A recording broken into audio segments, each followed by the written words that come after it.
Hey, Justin. Hey, how's it going?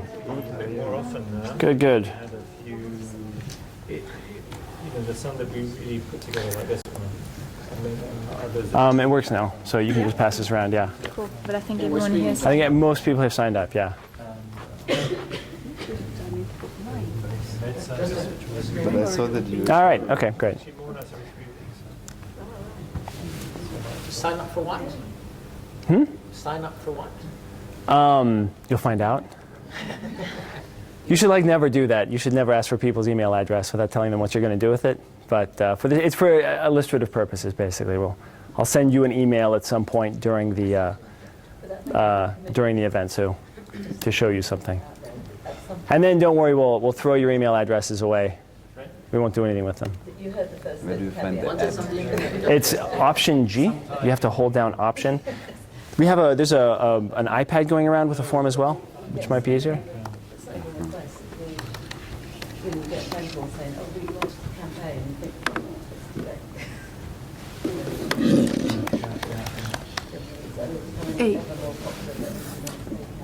A at the end. Oh, okay, yeah. Or A. My subject. I mean, it's not. I mean, this one is more communication oriented. Option G, he said.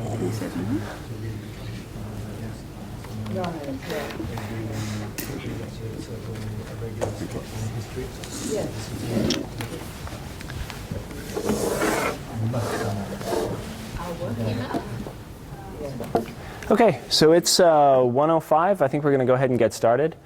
Hopefully, I'll be able to get through everything. First of all, thanks for coming today to our new Inside Out. Today's episode is Trends and Tips to Improve Your Web and Social Media Impact. I'm Justin Smith. I am ordinarily the social media officer for the ILO. I'm currently covering as the senior web editor.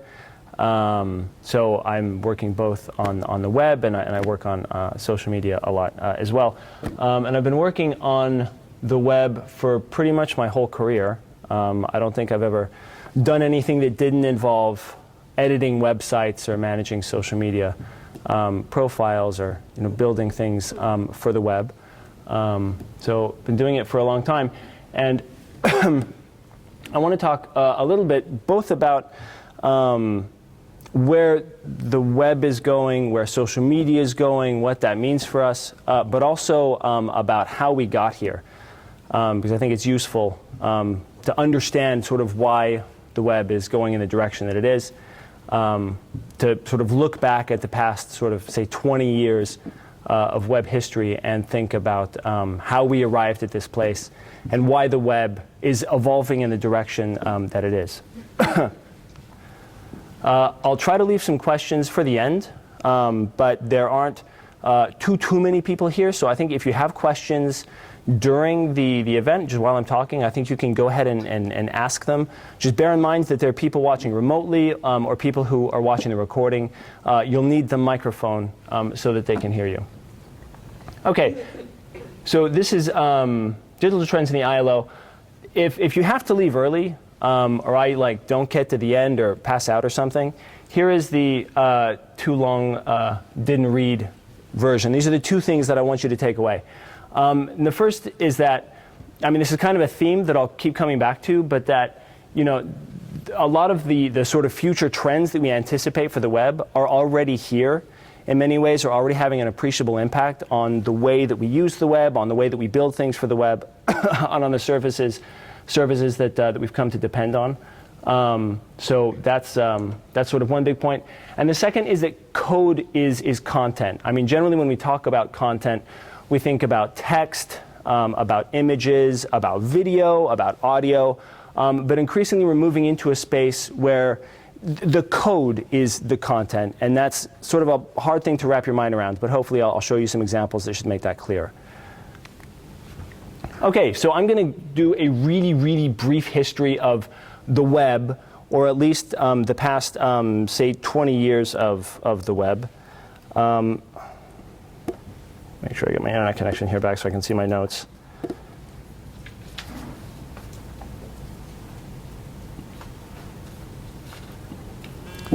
So I'm going to start back with say, 1995, which by that time we already had a web, we already had an internet, even though it was sort of in its infancy. The reason I chose 1995 as a starting point is 1995 is the birth date of JavaScript. And if you've never heard of JavaScript, JavaScript is the lingua franca of the web. It allows web sites to be interactive in the way that we've all come to expect them to be. And a lot of the coolest things that we can do on the web and on the internet right now are thanks to JavaScript and to innovations that have to do with JavaScript. And I think it's good to know that, because a lot of the projects we embark on here at the ILO end up involving lots of JavaScript, which has its advantages, its complications, but it's something that's good to be aware of.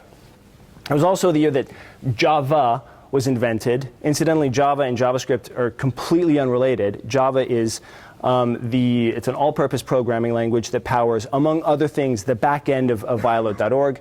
JavaScript is usually, you see it on the front end of the websites. It's what makes things interactive. You can use it for animations and all kinds of things. But it too is maturing into a full-fledged language. So in 1995, we have JavaScript invented, and also Java. 1996, Macromedia Flash was released. Does everybody remember Flash? Flash brought things like animation, sound, even streaming video to the web, which we'd never had before.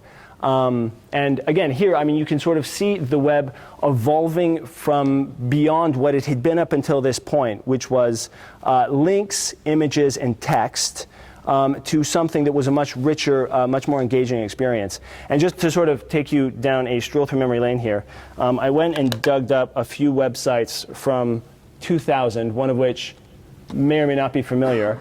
This is the ILO in 2001. This is ILO.org in 2001. And I mean, it looks sort of incredibly primitive to us by today's standards, but in 2001, this was basically what was possible. This is what you could do on the website. I mean, you're extremely limited in the kinds of experiences that you could have. And really, if we compare ILO.org to, say, to say the New York Times, gosh. This is the New York Times in 2001, right?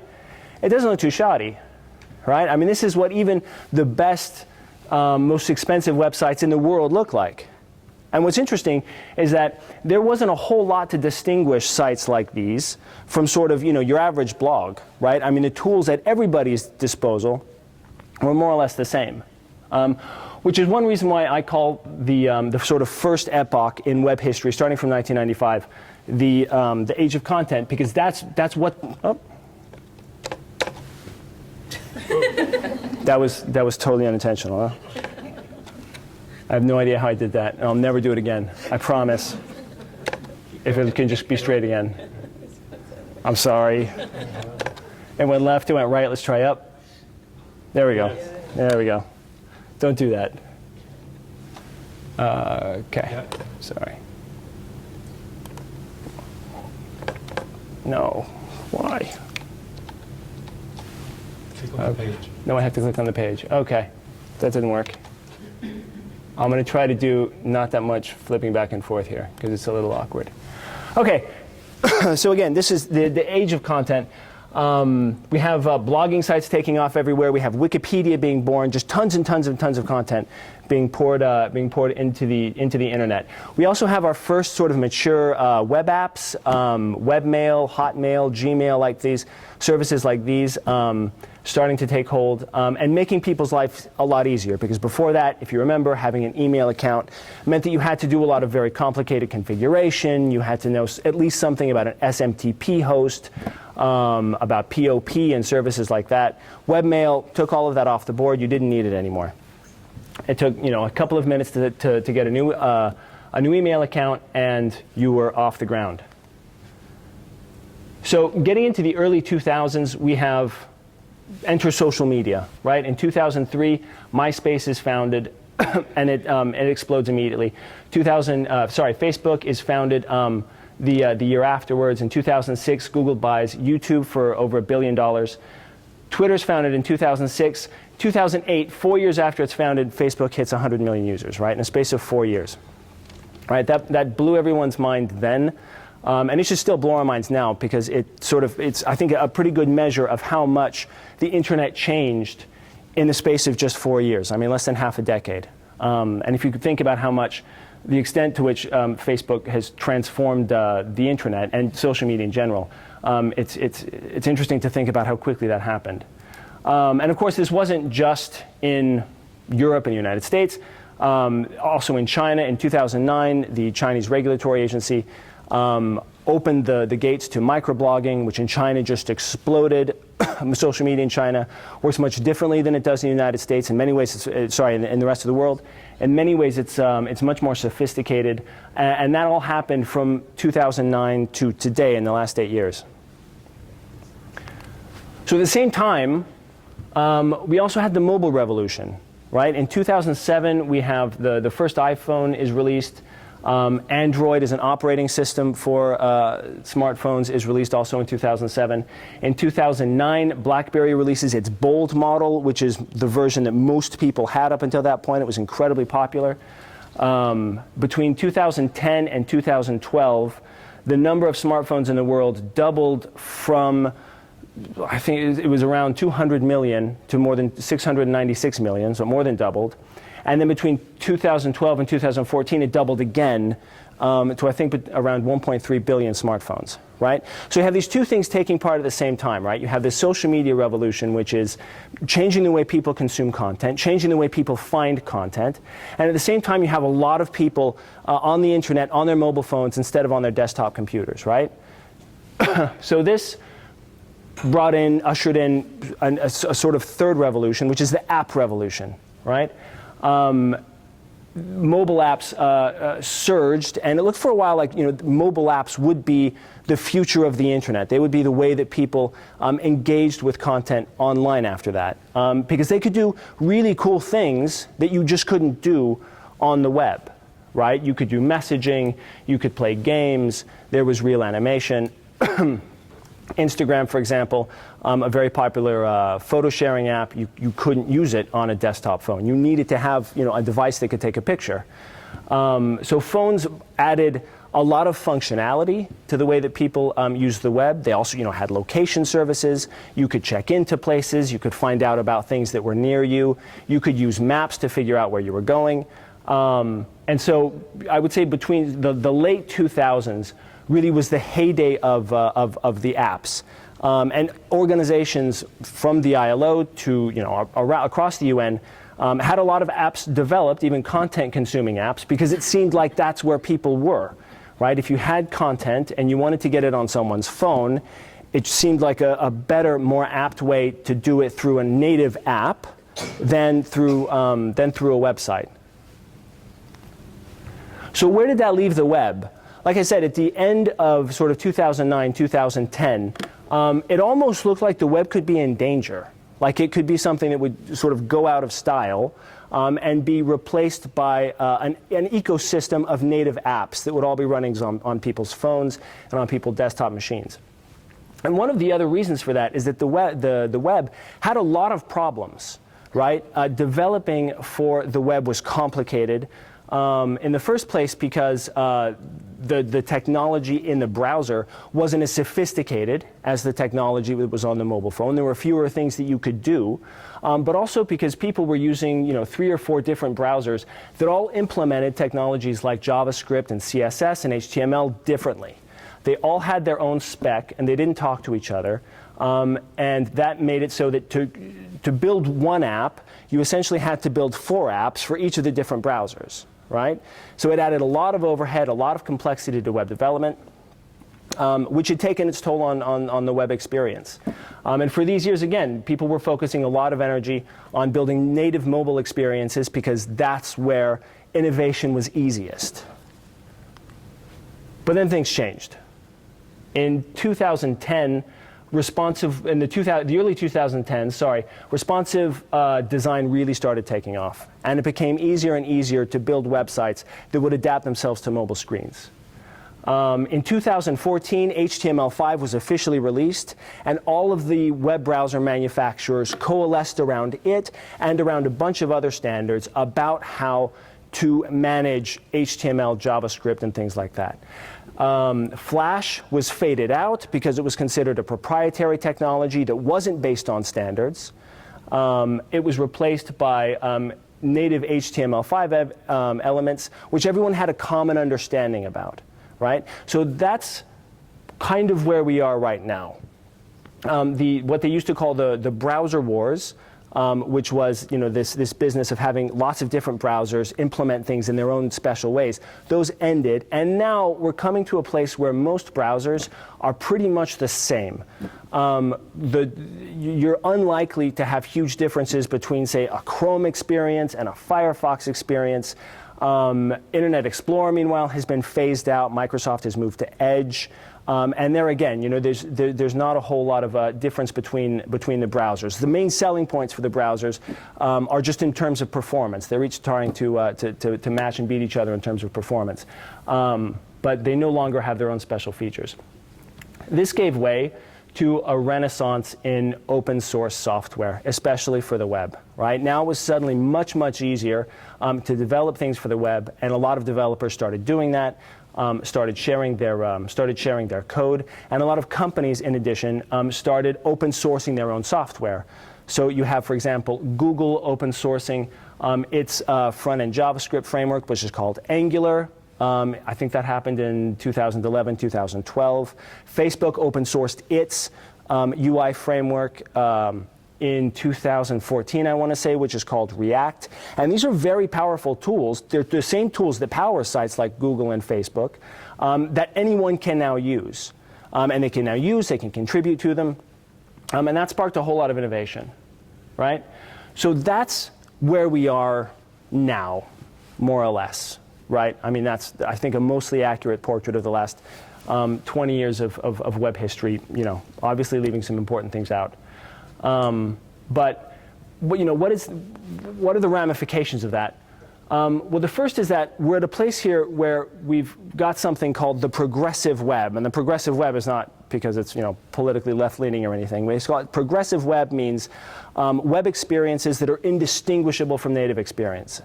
Web apps that work as well in the browser as they do as desktop applications that you would download or apps that you would have on your mobile device, right? They should be indistinguishable.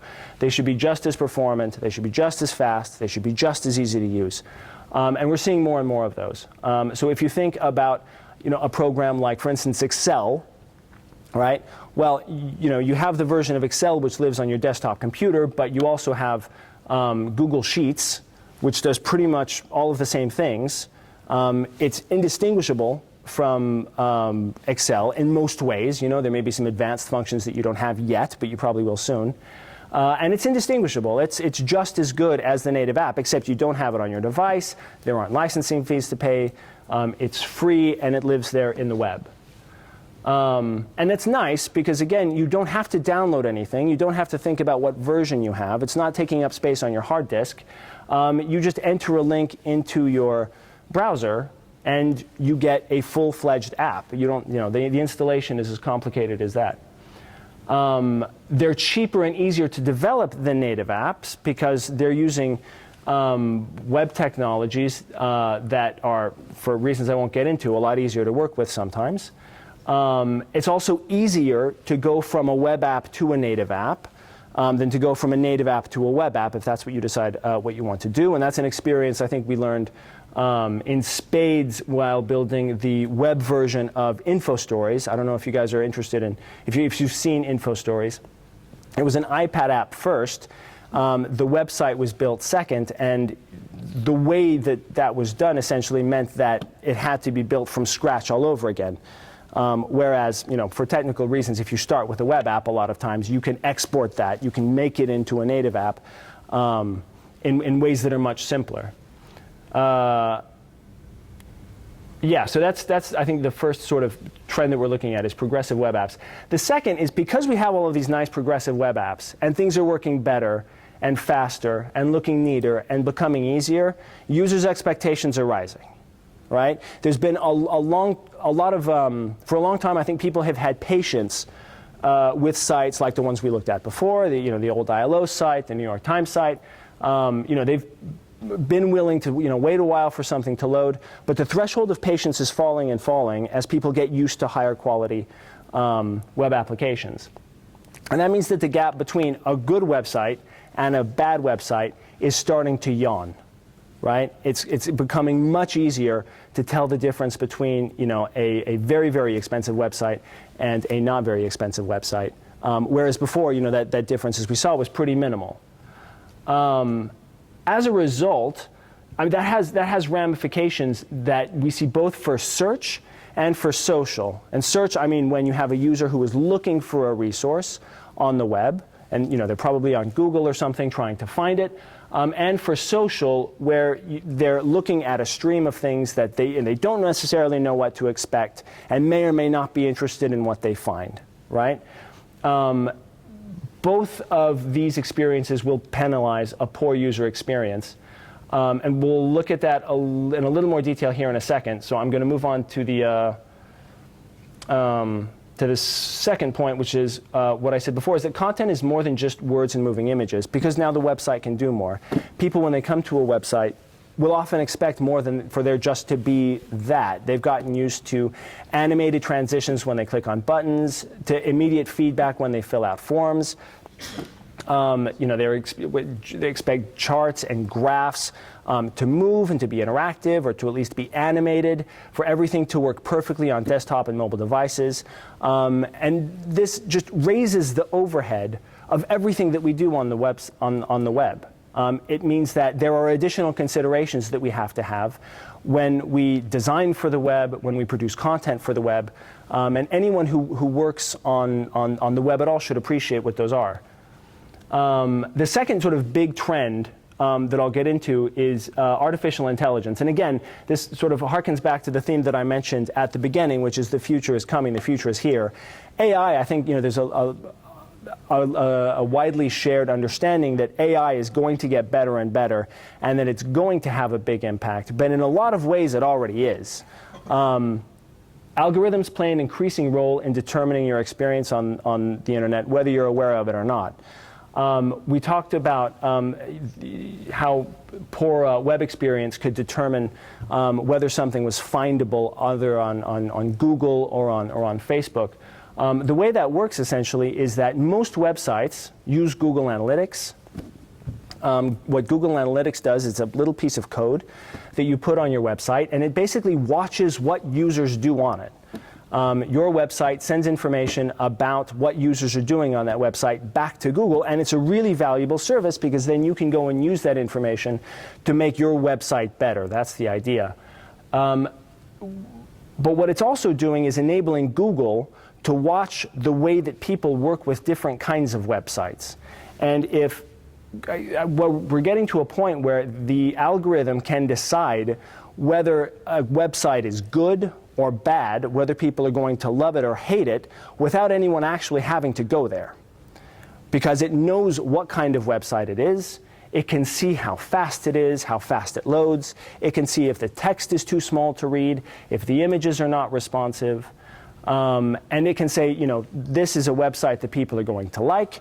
I'm going to, surface it higher in search results. Or this is a website that people are going to get tired of waiting to load, so I'm going to show it lower in search results.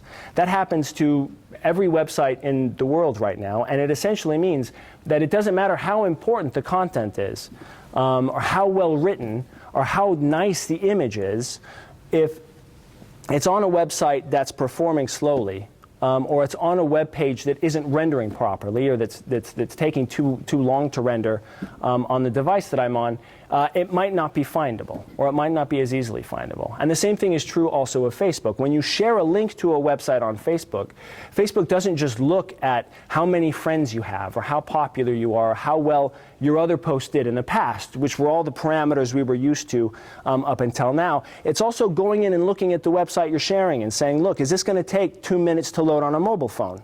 Because if it is, I'm not going to show it to mobile users, right? So there's AI making an appreciable impact on our experiences already. Already right now we've got chatbots, which can pass a Turing test. A Turing test is basically if it's indistinguishable from a human. And we have chatbots now that are, for all intents and purposes, it's very difficult to know whether you're talking to a person or to a machine. Chat is the interface of the future in a lot of ways because it's easy. We like to chat.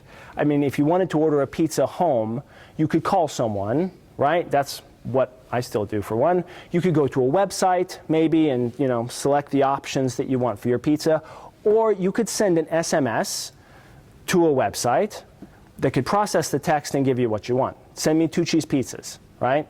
Think of all the different ways that you could say that. Send me 2 cheese pizzas, but one without too much cheese. Send me 2 cheese pizzas, but one that's slightly smaller than the other, right? That if you had that without a person getting involved and just getting the order, that's where we're at now. There are already services that will do this for us, and the machine learning algorithms that drive this technology are part of that open source software revolution that I talked about before, and they're easily accessible. You can download them and start playing with them right now. I mean, it takes a bit of technical knowledge before you start doing it, but the hard part of machine learning, the big questions about, how does it work, how should these algorithms be structured, those have been answered, and they're out there for people to play with, and they're doing it.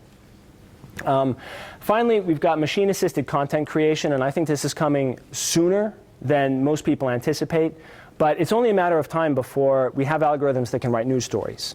And I think we'll see that to begin with articles about the weather, perhaps.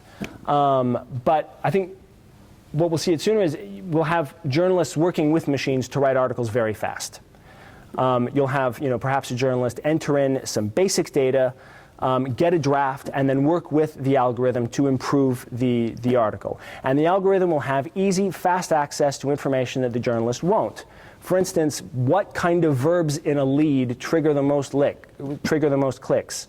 What kind of image is most likely to get a click? Right? All that data is there. We've had it now, right? But if you're a journalist on a deadline, you haven't been able to go and look at that data while you're trying to get your article ready for your deadline. I think we'll see this also in terms of reports, where a lot of the text in a report is interpreting data, is interpreting trends, is interpreting charts. I don't think it'll be very long before you'll have the text, or at least a draft of the text provided by a machine that then a human editor can go and tweak and improve and make sound normal. Again, if you work with Google Translate, these sort of ideas sort of make you smile because you think, okay, this is useful to translate a word, maybe a couple of words, but as soon as things start getting more complicated, the translation breaks down. But here again, these algorithms are self-teaching, and they have ways of knowing when they get things wrong, and they have ways of knowing how to correct themselves. So it's really just a process of waiting for them to be used enough so that they can perfect themselves for these new trends and services to become available. Okay, so what does this mean for us, right? I mean, I've been sort of up in the air so far, and it's not sort of maybe immediately obvious what all of this, how all of this affects our work at the ILO. I mean, it probably affects a lot of the issues we deal with at the ILO, but how does this actually affect our day-to-day lives? Well, I'm looking at this from a communication standpoint because that's where I work, and I'm thinking a lot about ILO.org. I'm thinking a lot about our presence on social media, our blog, and things like that. And I think the first takeaway is that there's way more to content now than there used to be. But even if you take what there used to be in terms of writing, I think that there are some very tangible takeaways for us. And these are things that I know is that short titles are usually more likely to get clicked on, to get some sort of an interaction than a long title. Right? Short, strong titles, subject, verb, just tend to do better. Okay? That's something that we can take away from, we can look at. Short paragraphs also. A lot of times, Google will look at the pagination, and if you give it a big block of text without a lot of page breaks, and maybe the font size is too small, then the readability index for that page is low. and its search value will correspondingly also be low, right? So you can, instead of, and I know that's difficult for a lot of people at the ILO because we're used to writing documents. We're used to writing things that are pages and pages long, right? Where you need long paragraphs because the ideas are complicated. There's not a good reason to have a line break in the middle of an idea. You may be thinking about kind of a column layout there where it's not going to make much of a difference anyway. But on the web, it really matters. You can easily improve the readability of the text that you write for the web by having short paragraphs and more line breaks. The second is big images. There's no limit to the vertical space that you have on a web page. And images are nice. People like to look at images. So there's no reason to use small images that are hard to see. In fact, if you have a really big image, you should probably make it as big as you can. And if you look at some modern content websites, we'll go look at one in a second, you'll see how they effectively use really big images, even in articles that don't always lend themselves to imagery. Because it's a nice way to, I think, sort of just add a visual element to content. And the second of all, short titles was evidently important enough so that I put it in there twice. So there you go. Video. Periodically, it may happen that you have to make a video for your team or for your department. You may have to ask for a video to be made. A couple of considerations. If the audience for your video is not just the donor who's paying for the project or something like that, if you have ambitions of reaching the general public, be in mind that almost no one watches video on their mobile phone for more than 2 minutes, right? The drop-off of retention on a video after 2 minutes is insane. It's something like 90%, right? And these are your strongest videos because people don't have that much time to spend looking at their mobile phones. Right, we're not just sort of sitting down on the bus on our mobile phones. We're also standing in line at the grocery store. Maybe we're at a stoplight, right? I mean, there's the average time is not a lot. So you want to keep the videos very short. You want to cut to the chase. A lot of times, we see videos, especially made in the field, that start with these sort of big sweeping panoramas of the landscape, which is lovely, but it takes too much time. If you have to wait any longer than a few seconds to understand what the video is trying to tell you, you're more likely to drop off. Also because the context for the video these days is often some kind of scroll. I don't have to click away to leave your video or to stop watching. I just go like that with my thumb. It's easy, and some other video will start playing immediately. I don't even have to wait. So another good idea is not to presume sound. A lot of people watch videos on Facebook in particular, on social media, with the sound off. Maybe you're on the bus and you don't want to have sound. You don't have your earphones on. You'd still like to watch the video. This is, I think, a good habit to get into anyway for accessibility reasons, but to always have captions to make sure that, that the idea of your video is understandable without any sound. And finally, crucially, speakers should look at the viewer. Speakers should make eye contact with the people that they're talking about, especially if you have an expository speaker who's telling you about something you didn't know about before. It really helps video retention if you have people who are looking at the user. And if you look at a lot of videos, especially the ones that do well on Facebook, which are the ones that you see the most, you'll see that they use this technique to their advantage.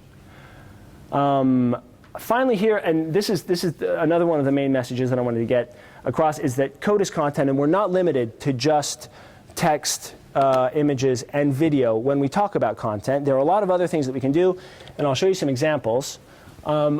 Usually what people think about first are visualizations. Oh, come on, man. I knew how to use Windows, I promise. Our visualizations, right?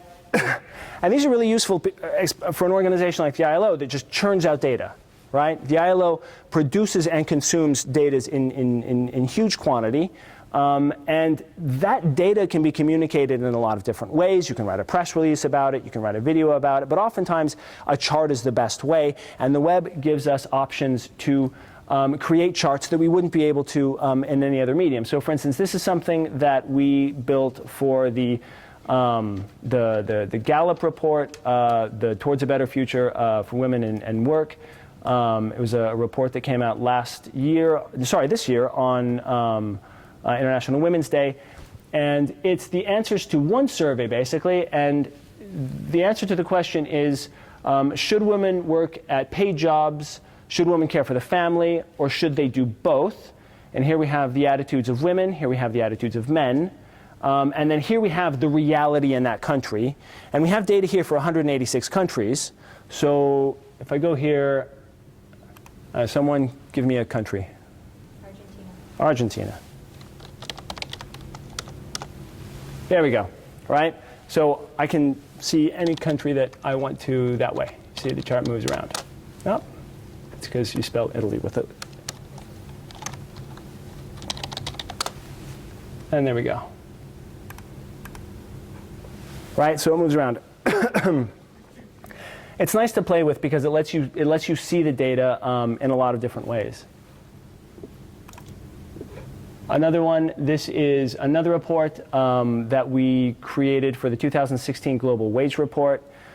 And the idea here was to show the inequality of wages within and between enterprises. So basically what we can do here is, if you see, you may not be able to read, but down here we've got the employee pay scales at an enterprise. So these are the top, say, 1% of the highest paid employees. These are the bottom 1% of employees of enterprises, and you have them ranked here by their pay scales, right? So for instance, you can see here at the lowest paying enterprises, the top 1% is making $11.90 per hour, and the bottom 1% are making $2.50 per hour, right? And if we set it to play here, we can see how that changes, how that relationship changes with enterprises that are paying more and more. We have this little red bar that shows the inequality ratio between the best paid and the worst paid enterprises. And it's not very surprising until you get to the very end, I think to the top highest paying percentile, when it shoots up and the top earning workers are making 843 euros per hour, and the bottom are making $7 euros per hour. So that's one way of sort of getting across that idea. That's not content. Sorry, that's not that's code. We've also done a lot of maps. You can see this is something that we did for an info story. This is InfoStories, the InfoStories website. Where is non-standard employment most prevalent? And you can explore the countries here. Here again, we've got a custom experience for mobile, which we can see here. And you can see that it's an interactive chart, but it looks different on mobile than it does on desktop. Right? It's still easy to use. Okay. But even something as simple as this is a static chart, and it doesn't move around, and yet there's still a degree of complexity to it, because on a mobile screen, if you take this image and you squeeze it down, then the text becomes very hard to read, right? And you may not be able to intuit what the graph is trying to tell you. So here as well, we had to, this is actually not one image, but it's 3 images. And when you go to mobile, sorry, here, maybe this would be easy to add device type. Well, hell with that. Anyway, this is sort of a simulation of what it would look like on mobile. And you can see that here the chart, it's the same chart, but it's squeezed down narrowly, right? So even something as simple as putting an image on a web page can become complicated if you think about the different parts of that image and how they need to be rendered. In this case, we have some custom code that can tell how big the device is and will change the image accordingly. So get back to my... OK. Oh, man. I usually use a Mac. I don't know if that's obvious enough. Click on the icon. There we go. Okay. Okay. And finally, email. Email is still around. It's still going strong. Just a quick show of hands. How many of you have a Facebook account? That's a lot. That's like everybody. Okay. How many have a Twitter account? Okay. How many of you check your email at least 5 times a day? Okay. How many of you check your Facebook page at least 5 times a day?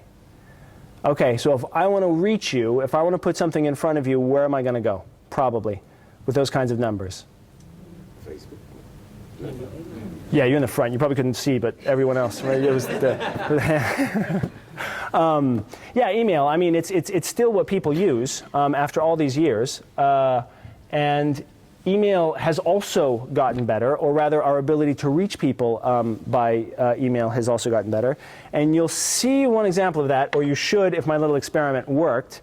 If you have your phone, everybody has your phone, and you check your email, you will have gotten one from me a couple of minutes ago. You should have, again, if my experiment worked. If it didn't, I'm about to look silly because I didn't check first. There you go. You should have an email that says, "Thanks for coming to Inside Out." Did everybody get that? Okay. Everyone. Okay, everyone who signed up. Yeah. If you didn't sign up or you gave me a fake email because you were afraid of what I do with it, you might not have gotten it. Everyone else should have the email. This was sent out using our new email management tool, which is called Adestra, that will be rolling out, and I say we as in DCOMM will be rolling out across the ILO during the coming months. Pretty much all teams and departments will be able to use it. It's perfect for managing newsletters, updates. It gives you a nice WYSIWYG editor that will allow you to manipulate templates like you might already be doing with MailChimp. Except this is it's a corporate solution. It's something we have a contract with them. It's endorsed, and we provide templates that already have the branding that ILO products should all basically have. So that's one less thing for you to worry about. Also, using Adestra is very helpful for getting through spam filters. A lot of times, if you send email through MailChimp or through other services, and you don't have a dedicated email server, which is insanely complicated to set up and not something you want to be doing, then it's easier for your emails to get stuck in spam filters and not to reach the people that they're intended for. So we'll have an info session about that in a couple of weeks for anyone who's interested to migrate their newsletters to Adestra, and I will send you an email when we're ready to do that. So that about wraps it up. I think I've still got about 15 minutes for questions. So any thoughts? Any questions? Yeah. What's the big difference, as it were, between video content on YouTube and Facebook? What's the big difference? Yeah, in terms of how you see people interact with it, or what works better on one versus the other? That's a good question. So the main difference is that Facebook has a built-in audience for its videos and YouTube doesn't. If you share a video on Facebook, it will appear in the feed of at least some of your followers. And how many of your followers it appears in depends on a lot of things. It depends on how interesting the things that you shared before that were. It depends on how good the video is, because again, Facebook has a way of looking at a video and intuiting how interesting it's going to be. And there's a lot of talk about how it does that, what parameters it uses. There was some discussion that the brightness of the colors in the video may play a factor, because Facebook saw that people were watching videos with lots of bright colors for longer. But anyway, the video is processed by some sort of an algorithm, and that algorithm decides how many people will see it. But after it goes through that somewhat sinister process, you are guaranteed for someone to see it. YouTube doesn't have that kind of audience built in I mean, it does in the sense that it has, you can subscribe to someone's YouTube account and then you'll get updates, you'll get notifications when they add new videos. But it's a way less effective means of getting people to watch your video in most cases than Facebook videos are. With some clear exceptions. I mean, there are very, very famous YouTube vloggers who are able to get millions and millions of views on YouTube just by uploading the video to YouTube. There's some sort of niche communities where it's easy to get video views on YouTube just by using the kind of community that it comes with. But it's way, way harder. I mean, for our purposes, we found that views on Facebook tend to it's easier to get views on Facebook than on YouTube.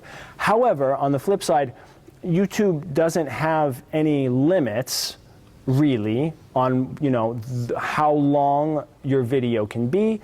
It comes with a lot of functionality in terms of, I want to say, automatic captions that isn't as developed with Facebook. It gives you a destination to host your videos, a nice YouTube page where you can put everything, and they're easier to find, which you don't have on Facebook. You have nice permanent links for all of your videos, which are easier to share, which is way clumsier on Facebook. If you send someone a link to a video on Facebook, Facebook will immediately try to get them to either sign in or sign up to be on Facebook, it's awkward. So yeah, I think those are the main differences. Okay, from that, you mentioned technological differences in terms of resolution and codec, or? That's a good point. Yeah, I think YouTube will host 8K resolution and HDR. It'll host up to 8K resolution, yeah, and HDR. And Facebook, I think, is at 720. Yes. I think it'll down. But again, I mean, that's now. These things change a lot. So I wouldn't put it past Facebook to increase the resolution on its videos. Also, because Facebook is coming out with a video app for the iTV and for other smart TV boxes, and those presume huge, high-resolution televisions. So I would expect that to change in the near future. So then two quick follow-up. There's one more thing with YouTube is that Can we use the even if you subscribe microphone? to a channel, You need the microphone, otherwise the audience can't hear you. even if you subscribe to a channel, if you're speaking, but if you're a paid sponsor or a partner of YouTube, your channel could be more, YouTube will push it onto the audience more than just a normal member, a normal publisher on YouTube. Okay, so for anyone at home who couldn't hear that, the comment was that if YouTube has paid sponsorship relationships with some content providers that makes it easier for them to find an audience. We don't have that kind of relationship, unfortunately, but we could one day. So thanks for that. Quick follow-up questions just to finish off on this. YouTube has their own built-in subtitling system. For Facebook, do you recommend more built-in, sort of burnt-in subtitles, or the actual SRT files? And then one more thing, when we get requests from other departments at the ILO for videos and so on, in terms of putting it up on Facebook, should that be more their responsibility to put it up on Facebook, or in terms of DCOMM, what's our kind of role? Sure. I mean, just to add some background to that question, an SRT file essentially is a list. It's what you would use to add subtitles to a video, and it just tells the video player, being at YouTube or Facebook, when to display the text, and when to display the subtitles so that they can be synced with what the people are actually saying. So the question was whether you should use SRT files for subtitles, or whether you should burn the text in, which is to say have videos with the text that's actually in the video. I think probably it's best to have the SRT file, generally because you can decide when and how the the subtitles will be displayed in that way. For example, if you have a YouTube embed that has an SRT file for Spanish, French, and English, you can tell the YouTube embed what language you want the subtitles in. You can determine that. You can do the same thing on Facebook. So if you're supporting different languages, which we're always doing at the ILO, that's the better way to go. Having said that, if you have, I think it's also good to have some text burned into the video because it's compelling, right? I mean, it's a nice way to just hammer home a message that maybe has an audio track, but then has some, maybe a key message that's in the text. And that's what you want people to understand. That's what you want people to stay with. I think it can be powerful to use text in that way. Does that make sense? Okay. Jürgen, sorry, we have the microphone. Oh, sorry, you held up the microphone, but here, let's go Rosalind, and then we'll take Jürgen. Yeah.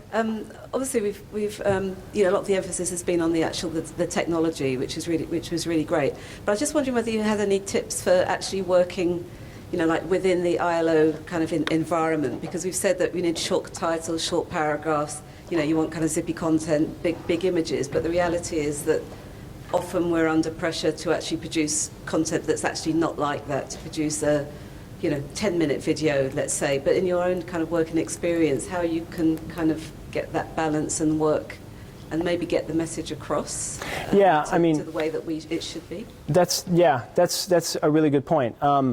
I think, to start with, I think it's important for people just to know off the bat that there are certain things that you can do which will usually be more successful than other things. And having shorter videos as opposed to longer videos, and having shorter articles as opposed to longer articles, is one of those things. Beyond that, we had a session a couple of weeks ago with people who contribute to the WCMS, who work a lot on the website. And one thing that we saw that people were doing a lot was taking massive images, right? I said big images were good, but that sort of comes with strings attached. Taking huge images, in terms of images that weighed many, many megabytes, and uploading those directly to ILO.org.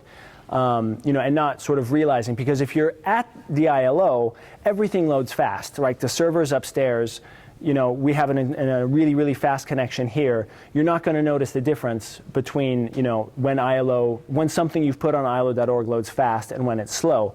When you're not here, and when you're on maybe a 3G connection, or maybe in a developing country with a 2G connection, you really do see the difference. And it can be very impactful to just take that image and run it through some kind of an optimizer on the web, and there are a lot of different ones that are all free.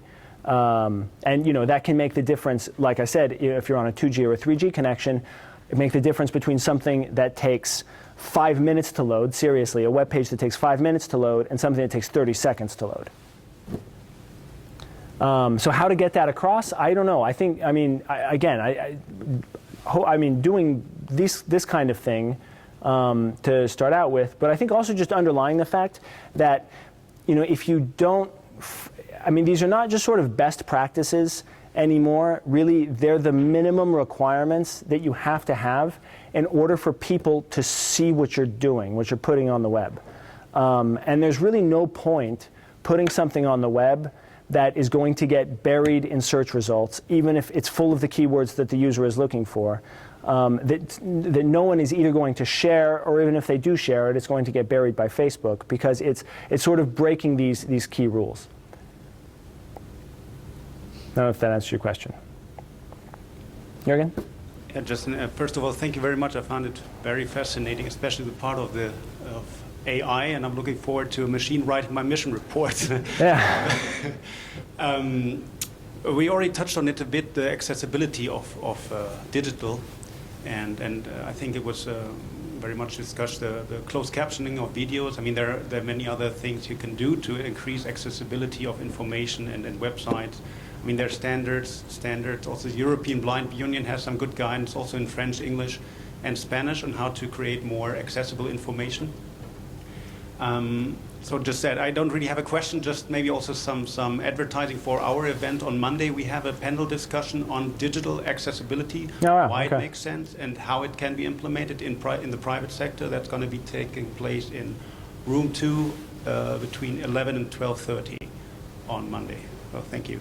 Excellent. Yeah, that's good to know. Thanks for sharing that.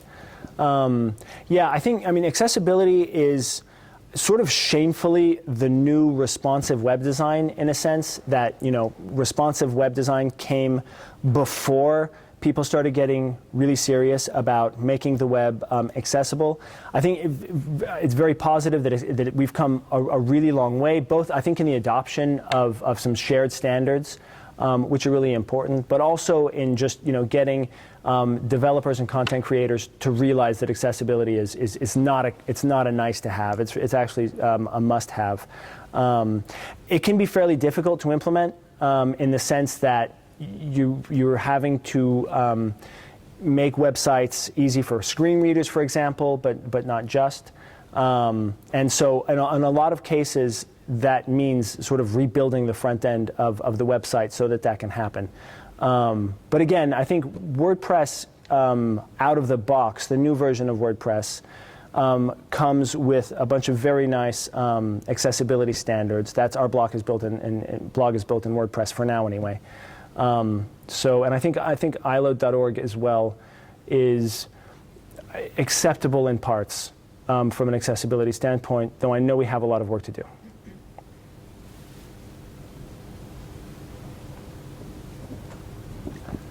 I had a question about the social media channels that ILO uses. Mm-hmm. Our unit has a Facebook, a Twitter, and a LinkedIn account, and I would like to know from you if the work that the ILO does and wishes to communicate to the community, are all those channels equally suitable and attractive for the message we want to convey? I'm just wondering, if I compare Facebook to LinkedIn, LinkedIn is more like a professional network. It's more for specialized people, whereas Facebook people go to not necessarily to read advertising or have companies promote their work, but to communicate with their friends.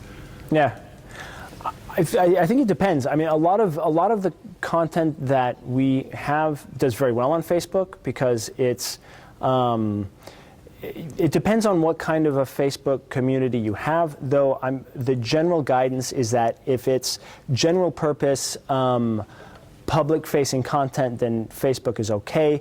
If you're after a more targeted audience, then you should look somewhere else. LinkedIn is often a good choice because you have a lot of professional networks that are much easier to penetrate and to build around, and that's where I think people generally go to look for content that's specific to their work area. Facebook, in generally, the way that we like to organize it is geographically rather than by topic. So we have what's called a global Facebook page, and what the global Facebook page does is it geo-targets content based on a user's language and location. And essentially, that's a fancy way of saying that we took a lot of different Facebook pages that were already being managed by offices in the field. We grouped them all together, and basically, if you are in, say, Brazil, for example, you will see the ILO Brazil Facebook page instead of ours. You'll just get redirected automatically. You'll see their posts instead of ours. When I say ours, I mean the ones that we edit and create here in Geneva. And that's it's a better experience for users in Brazil who probably speak Portuguese, who are probably more interested in our work in the region than they are about our work in other regions. So we're based on those two assumptions, we geo-target the content. For themes, I think Twitter is one way to go, though building a Twitter community from scratch in 2017 is like pushing a boulder up a hill. Especially if it's a logo or an office or a unit that you're trying to build a following around. It's much easier to get a following for a person, for a human being with a face, who may have tweets 80% about something and maybe 20% about sort of personal things. That's the kind of account that works on Twitter. We're not encouraging people to start up new office accounts anymore. So I think for the kind of targeted communication that would be a little more, say, corporate, like what I think you were describing, LinkedIn's a good place for that. Because LinkedIn is sort of set up, I think, to fill that need, both for professionals and for people trying to reach them. Anybody else? Actually, I do have a question. when you go back to earlier about Oh, Mike, man. titles and short paragraphs, how about the ethical implications of having clickbait titles? Okay. So the question for anybody who didn't hear that was the ethics of clickbait titles. So I mean, clickbait is, it depends on how you define clickbait. I mean, I think the rule of thumb is that you shouldn't promise anything in the title that you're not ready to deliver on the other side of the link. There was, I know that on Facebook especially, the algorithm penalizes clickbait titles, though I have no idea how those are defined. I think what they do is look at links that have a high click-through rate and compare that with the bounce rate of the destination website. So if they can see that a lot of people are clicking on something, right, and then they're getting there and being instantly disappointed, then that's how they define clickbait. Generally, I mean, it's immoral, I think, to promise anything in a link that you're not going to deliver on the page, and you shouldn't do it. However, it works. It's just, a fact of the internet that if you have a title that tells you enough about what the article, for example, is going to be about, but not enough so that you no longer have to read the article, a user is more likely to make that decision, to click into it. A lot of times, for example, in press releases, it was just considered good writing to have titles that gave you the main idea of the article. And if you wanted the details, then you can go and read the article. But it was the title that sold the newspaper, for example, right? And then you go in for details. I think the logic works a little differently, especially on social media.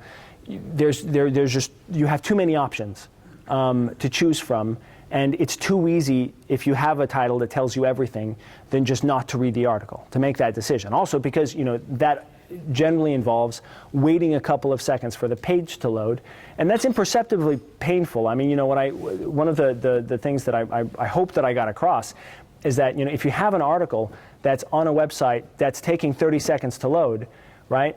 Like in the time that it takes while I wait for that page to load, I may decide that it's just not worth it for me to wait that time, even if the article sounds really interesting, right? There are too many websites that load like that, right, that may have information that I'm just as interested in for me to wait 30 seconds for yours. And again, you have power over that, even if you're not the developers of ILO.org, by deciding what kind of content to put on that page, not having huge images, and making sure that on the other side everything is readable and easy to understand.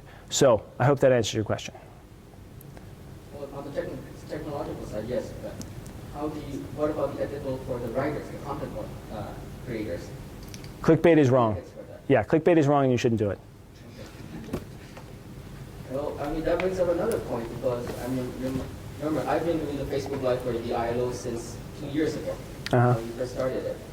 And one of the things I noticed when we do the Facebook Live is the comment session, where a lot of the comments are actually not audience, general public members, but actually you and Ariana or other people pretending to be trying to generate comments.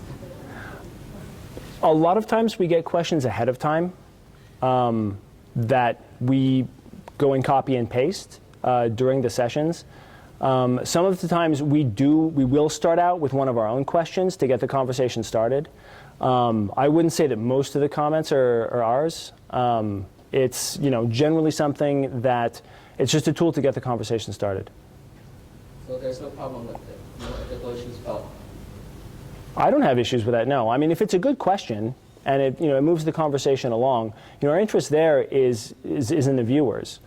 And if the viewers, if seeing a question, realize that yes, in fact, these two people who are talking to us in real time, are in fact taking questions and they're responding to the things that are being posted in the comments, that can be a nice sort of mental trigger to get people interested in doing the same thing. Okay, well, thanks for joining us today.